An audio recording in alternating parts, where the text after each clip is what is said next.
From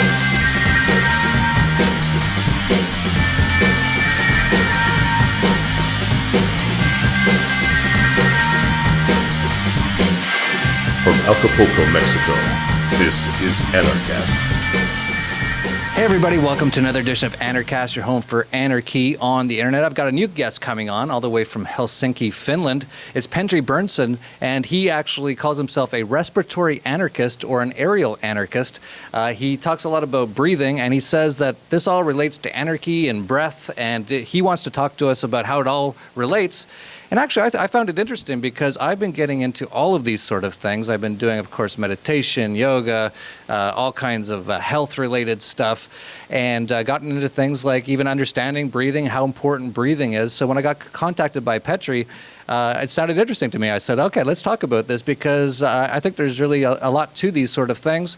But I don't know anything about it. I don't know what he's talking about, so I'm going to find out along with you what's going on. So Petri, it's good to have you on. First question I got to ask you, though, is how did you become an anarchist? Well, the question is, how do we define an anarchist? As you said, if I call myself an anarchist, I call myself a respiratory anarchist or an aerial anarchist.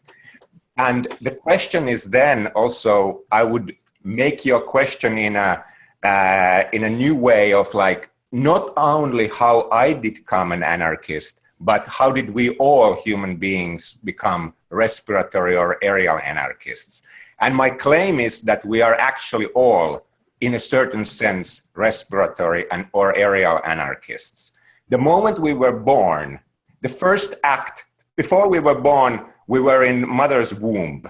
And there we were completely controlled and completely breathed by the placenta and the bloodstream. We got the oxygen through the placenta from the mother's breathing.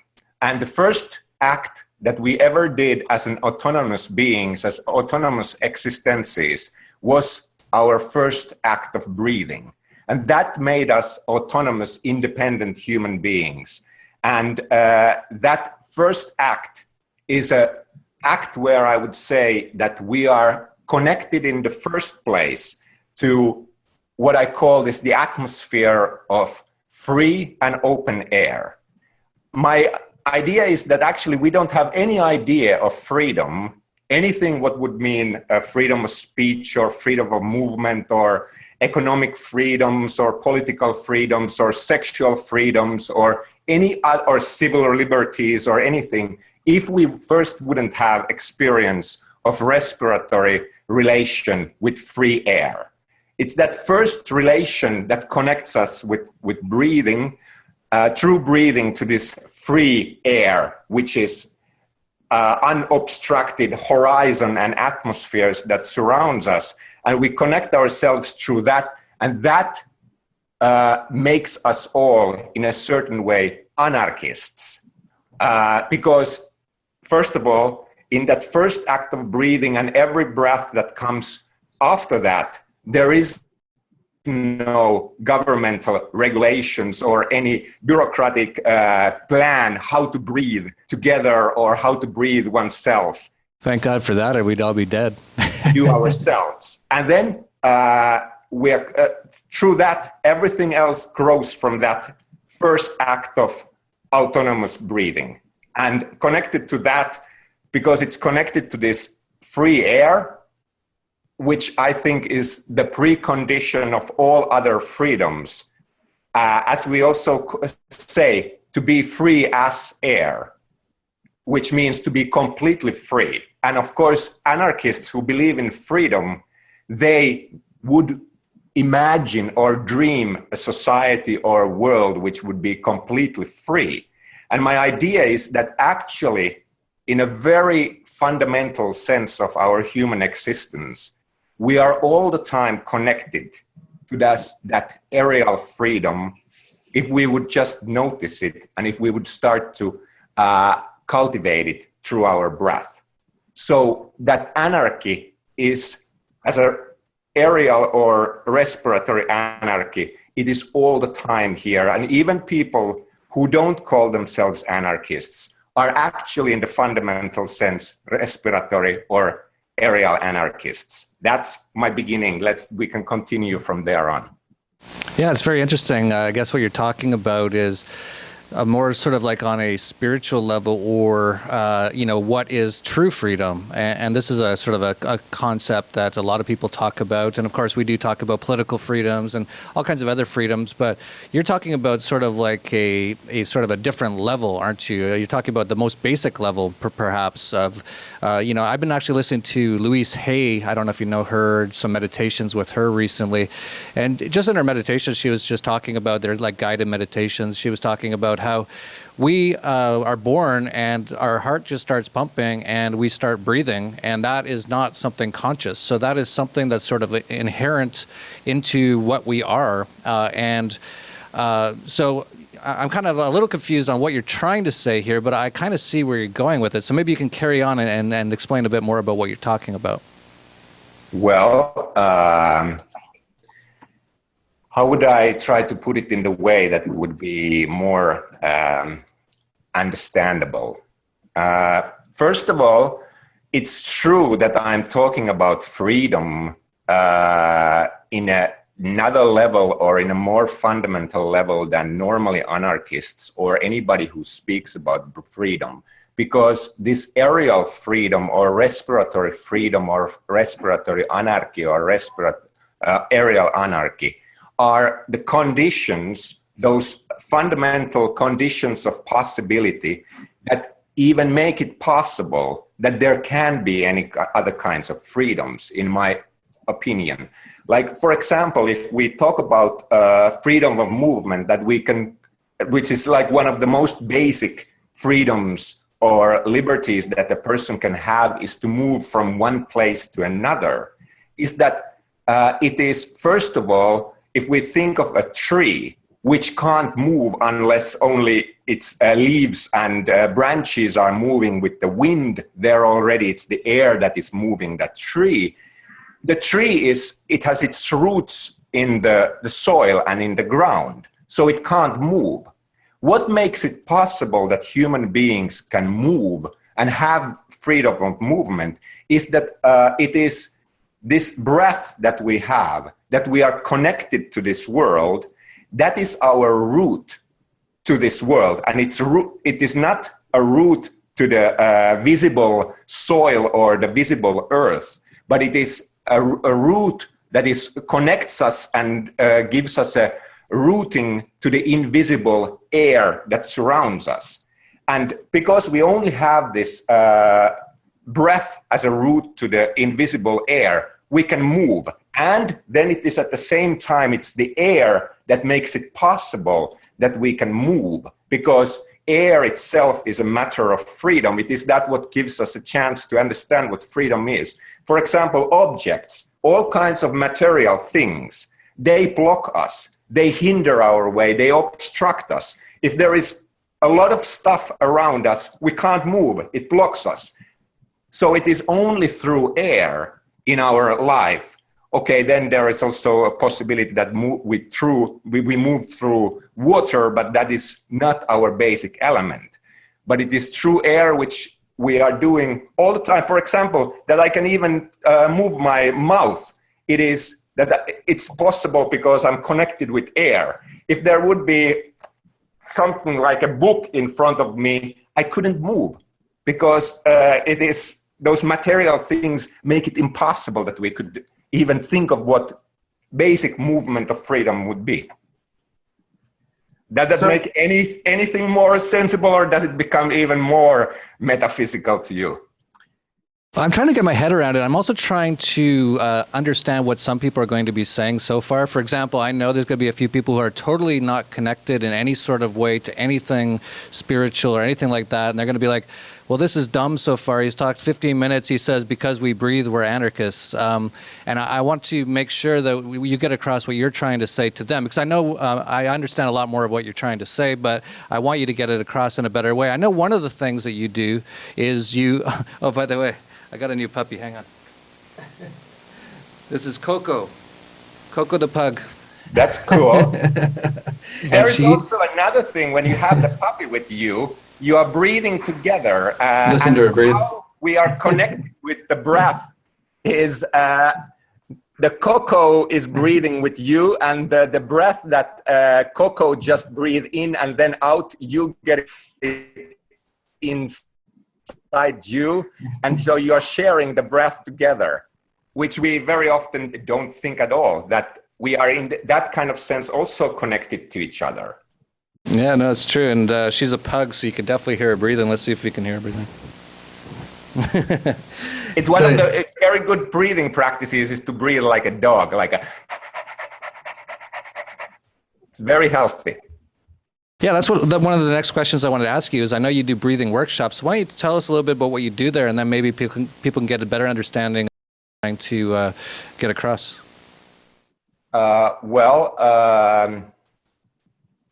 I do all kinds of breathing workshops, and I call my breathing workshops philosophical breath work. So my starting point is where all my these ideas about breathing come from, is from a philosophical background that a research that I'm doing about breathing.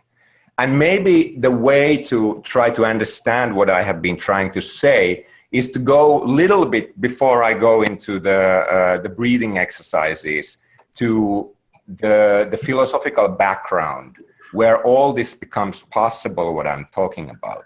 Sure. So how to understand breathing? You have been, Jeff, saying that this is like a spiritual aspects that I'm talking about breath. Well, the whole thing that I'm talking about breathing is one of the dimensions of this is the spiritual aspects. But actually, the most important dimension of the whole idea, where I could even think that there is something like a respiratory anarchism or aerial anarchism, is that if we start to, normally we have learned, especially on our Western tradition, that breathing is in the first place a physiological function, that it is a gas exchange between oxygen and carbon dioxide, or it's a cellular respiration, which is controlled by the respiratory center in our brain stems, and so on. And from this kind of perspective, if a person starts to understand breathing how we normally have understood it, it almost becomes totally impossible and almost like ridiculous to start to connect that with somehow with questions of freedom or anarchy or questions of love or peace, which I'm connected to. But where I'm coming from with this whole idea of breathing is from a philosophical tradition of phenomenological philosophy, where in which the question of our lived experience is the most important question. So for phenomenological philosophy, how to even start to do any kind of interrogation of philosophy or any kind of interrogation, philosophical interrogation of any philosophical question, is to return to our lived experience of things, how we experience the world at the moment, not how science tells us how the things are, or how the religion says that the things are, or how psychology, for example, or any other science or any other kind of tradition tries to tell us how things are. The beginning is to try to return how at this moment I am a bodily being connected to things around me. I'm a being who is connected to other people, and I'm connected to this whole of this world. And at this moment, how do I experience this connection? And one of the deepest levels of that connection is our experience of breathing. And then if we start to listen and we return to that experience of breathing, is that then what kind of things we could learn and what kind of things would appear if we really become carefully listening and more receptive to that experience of anything, but in this case, to the experience of breathing. And then that we can connect with my workshops of philosophical breath work. This philosophical breath work means how to work with the breath and how to work through our respiration with air in a philosophical manner. And philosophical manner means here in a questioning manner, in a wondering manner, in a this kind of a certain kind of a, because philosophy means originally love of wisdom. So how we could learn to love the wisdom of the breath, how we could become more wondrous of what this experience or this miracle of breath or the mystery of breath is. And then there comes the breathing practices that I do, is that with those breathing practices, we can learn to deepen and become more wondrous of what does it actually mean that we are breathing beings, and that thing that we, or that relation to the world that we normally don't make much fuss about, and we are often very forgetful about it. And still, every moment, it keeps us literally alive, because we know that if I block my breathing, now after a few minutes or after a minute, I start to feel very anxious and like it's a horrible feeling. But even if that happens, we don't normally make much, we're very forgetful about it. So doing a breathing practice, any kind of breathing practices, first is to learn to become more familiar with our breathing. And then the more familiar and more experiential we become with our breathing, then we can start to think like what kind of actually dimensions there is in our breath, which could teach us new things about the world, which we never perhaps before even thought about it. My motto of my whole philosophical breathwork project is that all things and all phenomena of life need to be rethought, re-examined, and re-experienced within this experience of breath. And when we start to do the breathing practices, we can start to think like, for example, one of the practices is like if you just listen to your breath and how your body starts to expand and contract with the breath, what kind of rhythm it starts to make into our body. Then start to think like what kind of spatial experience is that? What kind of temporal experience is that? If we are doing breathing practice together in that room, how we are actually all the people that are doing the practice, how we are connected to each other, how we are really sharing the common air. And it really literally is that the next breath that I'm breathing in, it was inside somebody else a few moments ago. Sometimes we say sorry if we even touch each other, but we are in a much deeper connection to each other because we are really sharing the air together. That air goes inside me. Even people that I don't like, or horrible people, or who smell bad, or animals that I don't want to be any way connected, I'm breathing their air and we are sharing that. And there, for example, starts to then open up how we are actually building a certain kind of invisible society together or a community together. And there we can, for example, start to think about questions of peace, which are important for anarchists and so on. And that we are actually breathing in that air of that free air. Even Bastiat talks about air of liberty. So how we are actually breathing in that free air, and that keeps us alive and we are connected to it. Okay, so I don't know if this opened anything more. Yeah, no, I'm really into a lot of these sort of things, especially the meditation sort of aspect where you do, for the most part, just focus on your breath. And for me, it's been a whole other sort of world. It's changed a lot of my life. And you pointed out as well that everything needs to be sort of reanalyzed in this sort of a context, a sort of quiet context, focusing on your breath, reanalyze everything. And that's what I've been doing, actually. And it's, like I said, it's just been it's been a whole other world. Like it's really, my life has changed dramatically since I got into all this stuff about 2 years ago. And I've been doing all this kind of stuff. I continue to this day doing more and more of these types of things. And there's definitely something to it all. And I think a lot of anarchists out there are kind of missing that sort of that reflectiveness, the inner sort of awareness, the inner thinking, so many people focus on the outside and how bad the world is and the government and all these sort of things.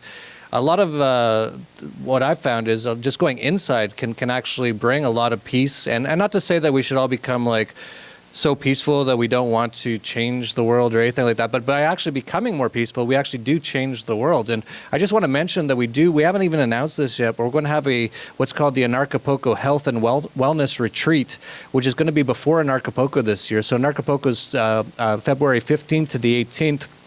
It's actually going to be on February 12th to the 14th, so 3 full days of it. It actually will, in one way or another, include sort of ayahuasca ceremonies and things like that, but it's also going to include things like yoga, meditation, all kinds of things, and perhaps you might want to come and do a sort of a breathing workshop at it as well, Petri. But did anything I say there sort of give you something that you wanted to mention?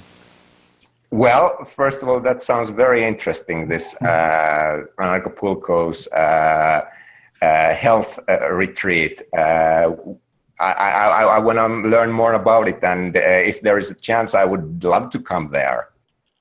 Yeah, absolutely. We're just putting it together right now, so we'll be announcing it in the next couple of days, and we're just going to be continuing to add. We're trying to get actually some of the top yoga people, some of the top self-improvement sort of people. I can't even mention some of the names, but you've definitely heard of them. We're going to have some, hopefully, some really sort of well-known leaders in many of these sort of fields. So yeah, if you're interested, we'll definitely be talking about that.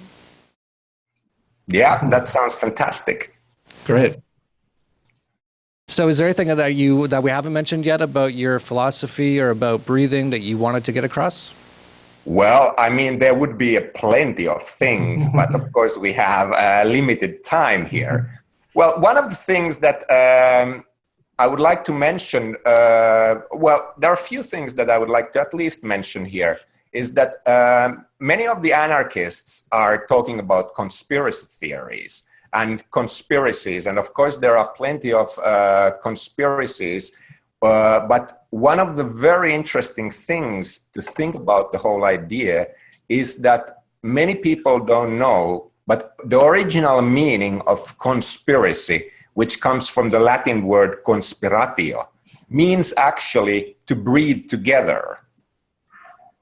And so this is extremely interesting in a sense that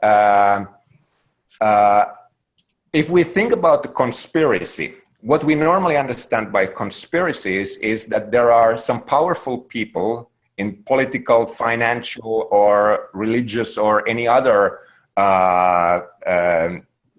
parts of society who are pulling the strings and have some kind of a secret plan to try to benefit their causes. And these are normally done very secretively and to gain their goals, to manipulate or control society or people or whatever is the reason that certain conspiracies are. But if we think of it in a much more deeper sense, there is certain kind of a conspiracy of breathing. There is a secret plot, which most people are not at all conscious of, is that we are all breathing together, and there is a breath like behind the scenes or invisible breath that connects us all. And if we would be connected to that breath, we would start to perhaps see in a new way how we are connected with each other, how to build a peaceful society together, because the breathing conspiracy breathing together, it's the world that we share together, a peaceful world that we share together, and it doesn't care what our religion is, what our political influences or our political views are, what race we come from, which gender we are, what our education is, what our nationality is, what's our social class, whatever, it doesn't care about that. We are all connected to this respiratory conspiration, and no person is excluded from that. So to think from that kind of perspective, or to start to think from that kind of perspective, for example, the questions of peace, I think would be extremely fruitful. And that is one of the extremely important causes for me to do this work of breathing. Another thing, what I would like to say is that often anarchy is said that it's connected with a disorder and chaos. But what is very interesting is that the word chaos has been completely corrupted, this word, because originally chaos, the Greek word chaos, does not mean disorder. It actually means yawning. It means the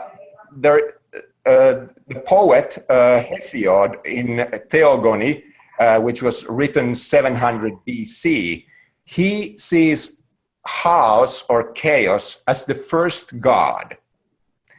So to the beginning of creation, there was first chaos. There was first yawning, which means the first opening. And in that opening, that beginning opening, which something opens wide open, that gave space where the earth, the sky, all the gods, everything were able to come into being. So if we would start to think from that actually chaos is something that gives us new openings. For example, the word beginning in English language comes from beginna, and ginna means also yawning.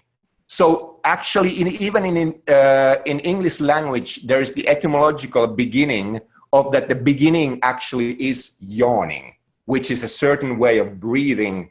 And so it gives us connection, a possibility of starting things anew. Like anarchists want to think how to begin this world in a peaceful manner, how to create a new kind of society. And if we take it also literally, the experience of breath stops everything. You can't do anything while you breathe. That gives you kind of an opening of, after that, you could start to do things in a new way. It kind of makes pause to this completely unfree world that we are living. And then it gives you idea of, hey, maybe we could think these all things anew. Very interesting. Yeah. So life itself is a conspiracy. We are all breathing together and connected in one way or another. And I find it all actually quite fascinating. So I hope you can make it out to the health and wellness retreat and maybe be involved in that. Is there any way that people can get involved in or find out more about what you're doing or contact you? Well, first of all, of course, they can Google my name. And then there is, I don't have yet websites. I have few domain names, but I have not done anything with them. The other one is philosophicalbreathwork.com. And then there is another new term that I have invented called mindfulness. So I have put them together, mindfulness and fun. So I have also bought myself a domain name mindfulness.com and mindfulness.org. But now I have a Twitter, Instagram with mindfulness, and I have a Facebook page also, mindfulness. And from the Instagram, you can find information of like how to contact me, because there's also, I have a email address, mindfulness, a Gmail address, mindfulness.gmail.com. So anybody who wants to write to me or wants to have me give presentations or philosophical breathwork workshops, contact me through there. Maybe I can say one thing about mindfulness. How would that be, Jeff? Sure. So I have invented this word, mindfulness.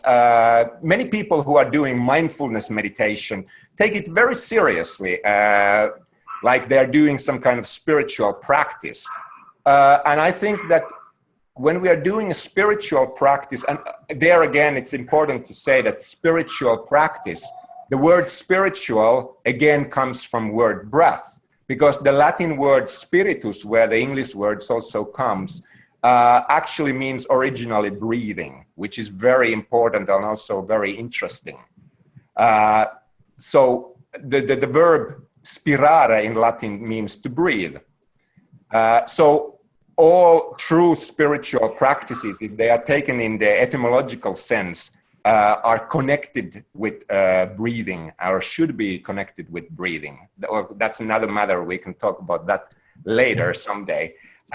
So anyway, mindfulness, the practices of mindfulness of breathing, which is one of the most basic meditation practices in mindfulness movement and in Buddhist meditation, is of course that you are just as mindful as possible of your breathing. You become as conscious of the movements of the breath. And this basic practice is the practice that they said that the Buddha got enlightened through. And also connected to that, it's important to say that, of course, the Buddhist goal is called nirvana, which is normally translated as enlightenment. But what is interesting is that etymologically the word nirvana, the Sanskrit word nirvana, means actually to blow out. And I would interpret it to mean actually that it's a certain kind of out breath.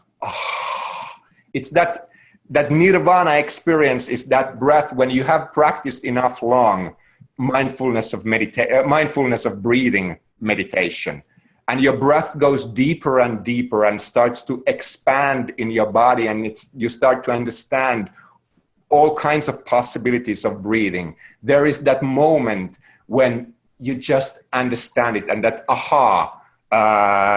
experience is like, and it's also kind of an ecstatic breathing, you could say. So anyway, mindfulness is that for many people, mindfulness meditation has become very serious. They are doing something very serious. But Buddha is all the time emphasizing the joy of meditation and the joy of spiritual practice, the enjoyment. So it should be fun.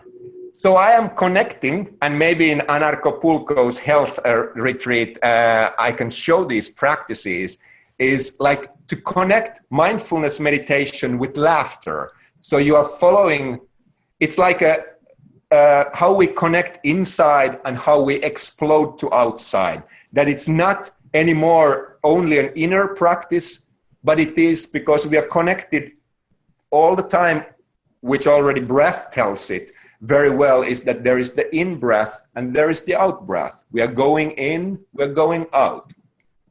And many times in spiritual practices, people just think that they're going in.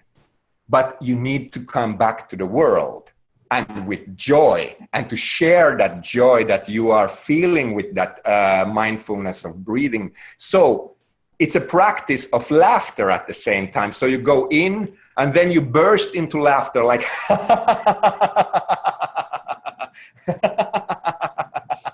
So practicing laughter is extremely important, also a spiritual practice. How we could become conscious laughers. And there is one of the anarchist practices that I want to share is become conscious doing your laughing, because the overlords, that's one of their basic things that they don't want, is that they are ridiculed, that they are laughed at. And to really practice and becomes a good laugher, I think is extremely important, and it's also very healthy. It lowers your blood pressure, and it releases endorphins in your brain, and so on. So it has a plenty of, and it's good for your heart, and so on. And it's fun.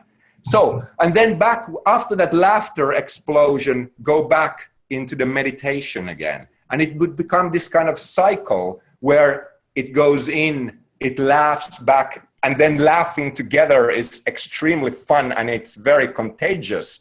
And it creates an incredibly fantastic atmosphere. And that is one of the, I would say, one of the fantastic revolutions that we could have. This world would be completely different if we would learn to just laugh and laugh and laugh. And we wouldn't anymore care at all what they are telling to us. We would just laugh at them. The emperor doesn't have clothes.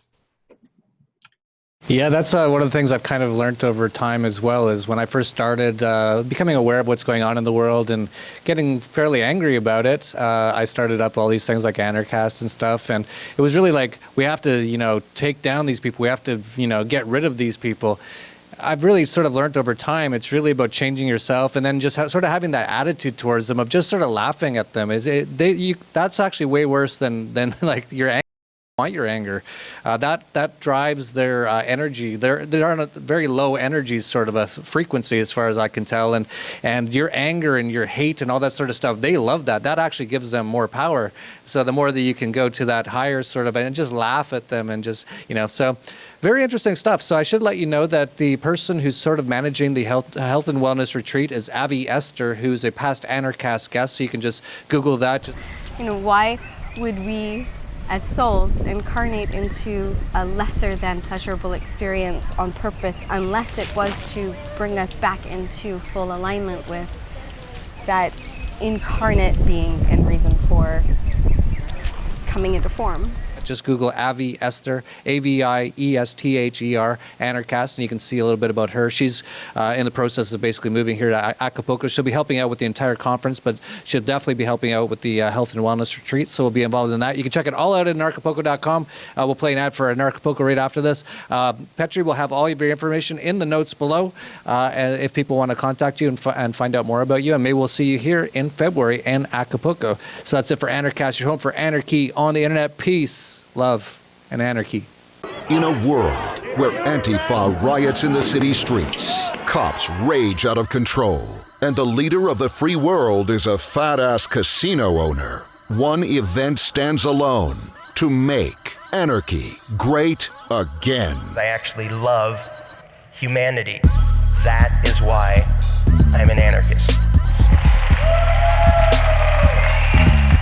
Words in the building like we the ceiling, we illin'. No matter who find it appealing, I'm here and I got a feeling that we'll be dealing a lot of pain with the penicillin get drilled in your head. That we are monsters and yeah, we come from the slums, and for months we've been pumped, but for once I am now comfortable. I want to grow, I want some more success, and I want to know that greatness can't be rushed, can't be lost, so face the fuss. Feel free to hate on us, we lace them up. Dudes, we done paid them up. Keep snakes away from us and safe from us, you might wanna be. Remember when clowns used to make fun of me and that they wanna be me, see me and they run at me. I'm gonna be the greatest, yeah I wanna be, but I am not the wanna be the fakest for the sake of being played. I'm here like I never left, said to hell. Nah, cause I can't just fail, so just prepare your ears, it'll get for real. Okay, from here, we will never take the sale, it's grind time. My mind and my thoughts, my highs and my faults, my wins and my loss. When will I fall off?